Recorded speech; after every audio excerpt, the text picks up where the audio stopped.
Hi all, my name is Kornel Jaskula and I'm a producer at Techland. We're going to talk about Dying Light 2. Yeah.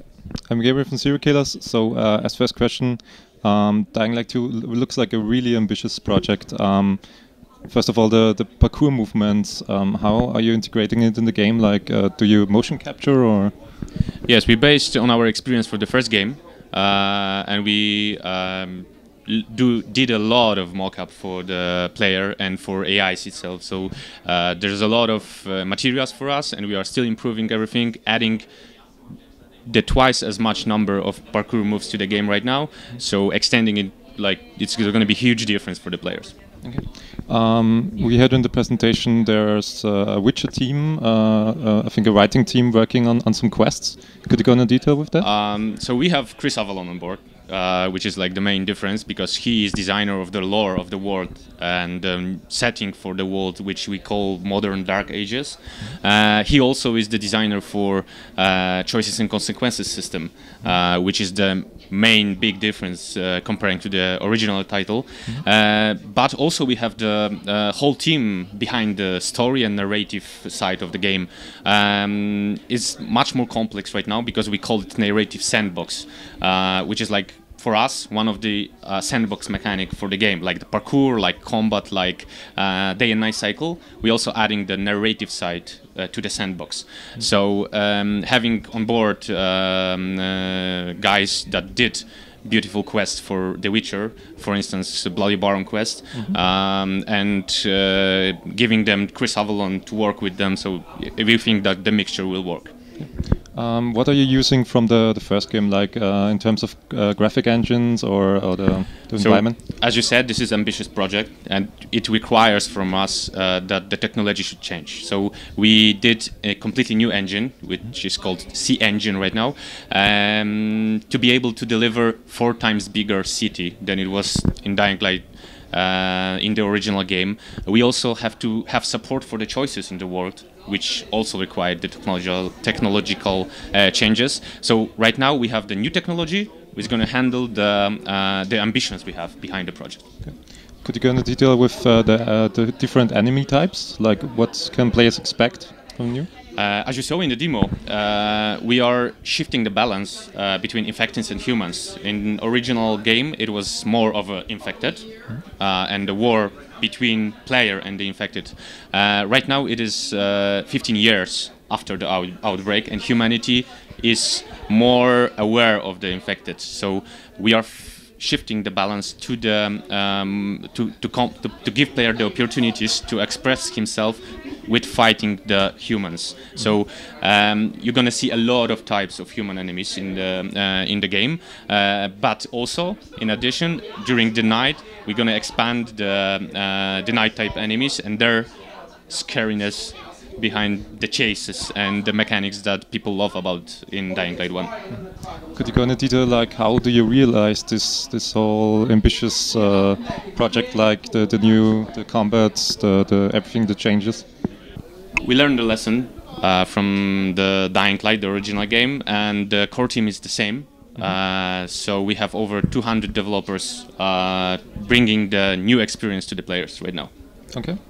So you got a lot of feedback from the players from the first game. What was the biggest part you had to change, like from the first game? It's hard to pick one big change. When you're gonna get 3 pillars of Dying Light 1, which is the parkour, the day and night cycle, and the tactical combat, we shifted all of the 3 pillars to the next level, like adding depth for the players. As I said, double the number of parkour moves, stressing a bit the combat to the human side, but adding more of a variety to it. Environment, agility, your parkour moves can be used in combat too. There's a lot of changes to that mechanic itself, but also as I said, the day and night cycle.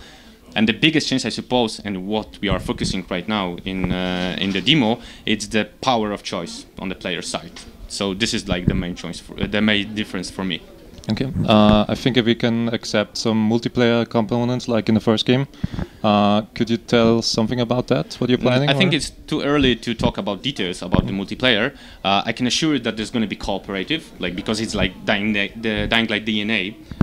So having the possibility to invite player to my world and for you to see my choices in the world, how it looks like, what did I do in the world and how it's built, is going to be super cool for the players, and I would like all of you to assure that it's going to be possible right now.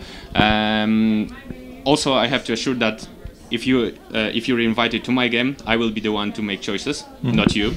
But also in your world, you will be the one. So co-op definitely. About the multiplayer, more details are yet to come. Okay, maybe as final question. I think the consequences and choices are the biggest impact on the new title. What can players expect? Like how many consequences or how many choices or?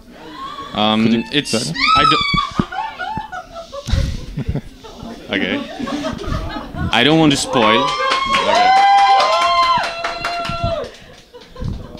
Okay. Sorry about that. I suppose another award came up. So, okay. So I don't want to spoil the choices. We showed one in the demo here, but I don't want to go into specific examples. I'm gonna use example about Lego bricks, because we believe that other games give you Lego brick set with the instruction, and you're gonna build the set from the instruction, because step by step you have the instructions and you're gonna follow them. In our case, we are not giving you detailed instructions, we are giving you only the goal. We are giving you the set, we are telling you build the house out of it, and it's up to you how you're going to connect those bricks. You have to learn the limitations, you have to learn how you're going to match those bricks and which brick match the other one, and how you can combine them and build the house. So your house is going to be completely different than mine, because you made different choices and you figure out different rules in the world. So that's the